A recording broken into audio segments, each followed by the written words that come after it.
Subscriber and viewers, welcome back to my channel. இன்னைக்கு இந்த வீடியோவில் நான் என்ன எடுக்க போகிறேன்னா science and symptoms.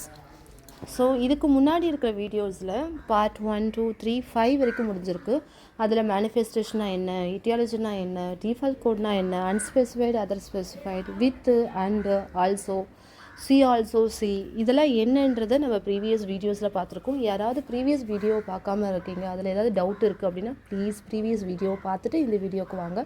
So ICD-10 chapters start பண்ணுறதுக்கு முன்னாடி அதனுடைய பேசிக் நம்மளுக்கு தெரிஞ்சாதான் எப்படி நம்ம ஒரு கோடு இண்டெக்ஸ் பேஜை நம்ம எப்படி அப்ரோச் பண்ணணும், இண்டெக்ஸ் பேஜை பார்த்த உடனே டேபிள் அண்ட் லிஸ்ட்டில் போயிட்டு என்னெல்லாம் நம்ம பார்க்க வேண்டிய விஷயங்கள், இன்க்ளூட் பார்க்கணுமா, எக்ஸ்க்ளூட் பார்க்கணுமா, இந்த மாதிரி பேசிக் தெரிஞ்சாதான் நம்ம சாப்டர் வைஸ் கோடிங் கைட்லைன்ஸு போக முடியும். ஓகே, ஸோ இப்போ நம்ம பார்த்துட்டு இருக்கிறது பேசிக்கு. இந்த பேசிக்கோடைய ICD-10 கைட்லைன்ஸில் இந்த வீடியோவில் சிம்டம்ஸ், சைன்ஸ் அண்ட் சிம்டம்ஸை பற்றி பார்க்க போகிறோம். ஓகே, ஸோ என் கூட யாராவது இந்த கோர்ஸ் ஏதாவது ஜாயின் பண்ணணும்னு நினச்சிங்கன்னா ப்ளீஸ் இந்த மெயில் ஐடிக்கு மெயில் பண்ணுங்கள். என்னோட இதில் எல்லா டைப் ஆஃப் கோர்ஸும் இருக்குது. ஸோ இதில் யூடியூப்பில் வரவங்க எல்லாருமே ஆல்ரெடி ஒரு இன்ஸ்டிடியூட்டில் படிச்சுட்டு தான் வருவீங்க. அதனால் அவங்களுக்காகவே தனித்தனியாக கோர்ஸ் இருக்குது. ICDக்கு மட்டும் தனியாக கோர்ஸ் இருக்குது, CPTக்கு மட்டும் இருக்குது. எல்லாமே எனக்கு தெரியும். ஆனால் எக்ஸாம் ரிலேட்டடு டிப்ஸு, எக்ஸாம் ரிலேட்டடுக்கான ஒரு சீக்ரெட்ஸ்லாம் மட்டும் ஒரு டிப்ஸ் வேணும்னா அதுக்கான 3 hours கோர்ஸும் இருக்குது.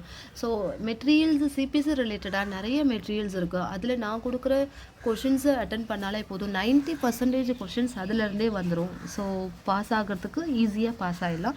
ஸோ மெட்டீரியல்ஸ் வேணும்னாலும் என்னை அப்ரோச் பண்ணுங்கள். Okay, so science and symptoms. எப்போ நம்ம சைன்ஸ் அண்ட் சிம்டம்ஸை கோட் பண்ணலாம், எப்போ கோட் பண்ணக்கூடாது. Code describes symptoms and signs as opposed to the diagnosis or acceptable for the reporting purpose when the related definitive diagnosis not been established.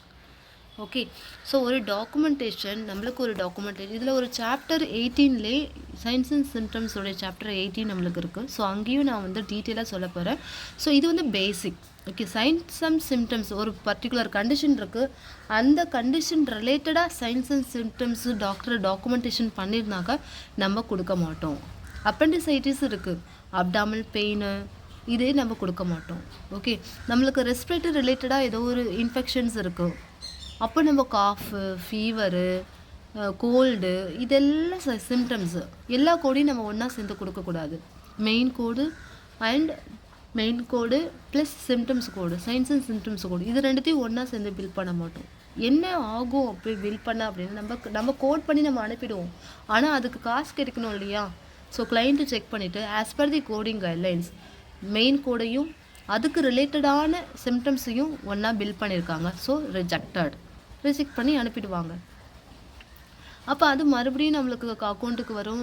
மறுபடியும் team leader நம்மளை கூப்பிடுவாங்க. ஏமா இது வந்து பேசிக் கைட்லைன்ஸ் தானே, சயின்ஸ் அண்ட் சிம்டம்ஸும் இருக்குது, அதுக்கான அப்பெண்டிசைட்டிஸ் இருக்குது, அப்டாமன் பெயினையும் சேர்த்து கோட் பண்ணியிருக்கியே. ஸோ இதனால் மறுபடியும் கிளைண்ட்டுக்கிட்டேருந்து ரிஜெக்ஷன் திரும்பி வந்திருக்கு. நம்மளுடைய பர்சன்டேஜ் கம்மியாகும், நம்மளுடைய மார்க் கம்மியாகும், நம்மளோட அப்ரைசலோடைய மார்க் கம்மியாகும், நம்மளோட நேம் பேட் நேமில் வந்துடும். ஸோ இதெல்லாம் நம்மளுக்கு தேவையில்லாத வேலை இல்லையா?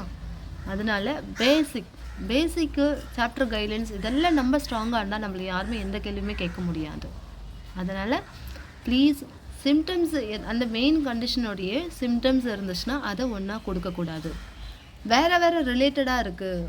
ஃபார் எக்ஸாம்பிள் ஆக்சிடெண்ட் ஆகிடுச்சு, பேஷண்ட் ஆக்சிடெண்ட் ஆகிருக்கு, பேஷண்ட்டு காலில் தான் ஃப்ராக்சர் ஆகிருக்கு, காலில் ஃப்ராக்சருக்காக வந்திருக்காங்க, ப்ளஸ் அப்டாமன் பெயினும் இருக்குது அவங்களுக்கு. அப்போ ஃப்ராக்சர் வேறு ஒரு சைட்டு, அப்டாமன் வேறு ஒரு சைட்டு. ஃப்ராக்சர்ன்றது மெயின் கோடு, அப்டாமன் பெயின்ன்றது சிம்டம்ஸ் தான், ஆனால் ரிலேட்டட் கிடையாது. ஃப்ராக்சரோடையது ரிலேட்டட் இல்லை, அப்டாமன் பெயின் ரெண்டும் அன்ரிலேட்டட். அந்த டைமில் மெயின் கோடையும் சிம்டம்ஸ் கோடையும் கொடுத்துக்கலாம். எப்போ நம்ம ஒன்றா கொடுக்கக்கூடாதுன்னா அந்த கண்டிஷன், பர்டிகுலர் கண்டிஷன் ரிலேட்டடான சிம்டம்ஸை தான் நம்ம ஒன்றா பில் பண்ணக்கூடாது. சிம்டம்ஸை கொடுக்காம மெயின் கோடை மட்டும் கொடுத்தா போதும். Okay, so for example appendicitis, for example infection for example heart related chest pain கொடுக்க மாட்டோம், ஷார்ட்னஸ் ஆஃப் பிரீத் கொடுக்க மாட்டோம். ஸோ இதே மாதிரி தான் நம்ம ஒரு கண்டிஷன், மெயின் கண்டிஷன் இருக்குது, அந்த மெயின் கண்டிஷன் ரிலேட்டடான சிம்டம்ஸை வந்து பில் பண்ணக்கூடாது. ஓகே, ஸோ ரொம்ப ரொம்ப இம்பார்ட்டன்ட். ஏன்னா நம்ம நிறைய கச்சமச்சான ரிப்போர்ட்டு பெரிய ரிப்போர்ட் இருக்கும்போது சிம்டம்ஸ் நிறைய கொடுத்துருப்பாங்க. ஒரு மெயின் கண்டிஷன் இருக்குன்னா ஹெச்பிஐயை படித்து பார்க்கும்போது அதில் நிறைய கண்டிஷன் இருக்கும். எக்ஸாமினேஷன் படித்து பார்க்கும் அதில் நிறைய சிம்டம்ஸ் இருக்கும். நம்ம நிறைய கண்டிஷன் இருக்குது அப்போ நிறைய எல்லா கோடையும் கொடுக்கலான்னா நோ, எல்லா கோடையும் கொடுக்கக்கூடாது. Waste of time, waste of money, நம்மளுக்கு ரிஜெக்ஷன் வரும், நம்மளோட பர்சன்டேஜ் கம்மியாகும், எல்லாம் இருக்குது. ஸோ பேசிக் கைட்லைன்ஸை ஃபாலோ பண்ணுங்கள். சிம்டம்ஸ் ஏதாவது இருந்துச்சுன்னா அதை அவாய்ட் பண்ணிவிட்டு, அதை பார்க்கவே வேண்டாம், அதை அவாய்ட் பண்ணிவிட்டு அதுக்கான மெயின் கண்டிஷனுடைய ஐசிடியை மட்டும் கொடுத்தா போதும். ஓகே காய்ஸ், நெக்ஸ்ட் வீடியோவில் நம்ம அக்யூட்னா என்ன, க்ரானிக்னா என்ன, ஒரே கண்டிஷன் அக்யூட்லேயும் இருக்குது க்ரானிக்லேயும் இருக்குது, என்ன பண்ணணும், எந்த கோடை கொடுக்கணும் அப்படின்றத நம்ம நெக்ஸ்ட் வீடியோவில் பார்க்கலாம். ஸோ தேங்க்யூ ஃபார் வாட்சிங் my video. Thank you so much. Bye bye.